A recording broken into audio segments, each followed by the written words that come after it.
That's right, Griff. But before I get to those initial targets, we can confirm that there were sirens not only in Bahrain, but also Qatar. That is significant because it suggests incoming missiles into both of those countries where the U.S. military has key bases. In Bahrain, of course, home to the U.S. Navy's Fifth Fleet, we are hearing reports that there is smoke rising on the horizon in the vicinity of that base.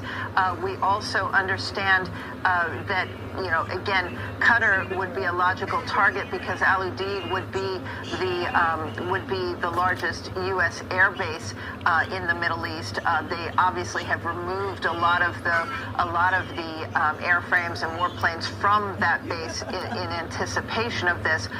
Americans who are living in Bahrain, UAE, Qatar have been told to shelter in place, and the U.S. military had dispersed a lot of its personnel. To you, it is Peter Alexander here from Studio 1A in New York. It is 5 o'clock on the East Coast, and we again are following this breaking news developing in Iran and throughout the Middle East region. A few hours ago, the United States launching what the president is calling major combat operations in Iran, striking multiple targets in coordination with Israel. Explosions could be heard in Tehran earlier. Smoke was seen billowing throughout the capital city there. Iran has vowed to retaliate, and already there are other explosions that have been heard throughout the region. Israeli residents are being told to shelter in place in preparation for possible retaliation.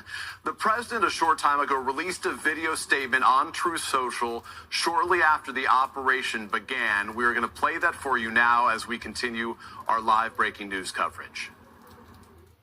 A short time ago, the United States military began major combat operations. Just hours ago, the U.S. and Israel launched a military strike, a campaign there. They launched it on Iran, and we know that the target was Supreme Leader Ali Khamenei. We are told by the IRGC as of right now that he is alive and well. He has been moved to another location. Again, a lot of questions about exactly how this played out, but we also know from Fox News that we expect that the strikes there are not just going to go on for several hours, but rather for several days. Again, there are a lot of questions about the condition of Ali Khamenei, and President Trump, of course, calling on civilians there to overthrow the government. Of course, we know many Iranians, most Iranians, are against the IRGC and, of course, the Supreme Leader and President. We'll see how everything plays out here as the day progresses. Right now, I do want to bring in Mark Chandler, a great friend of the show here, as we take a live look over Tel Aviv, where sirens have been blaring.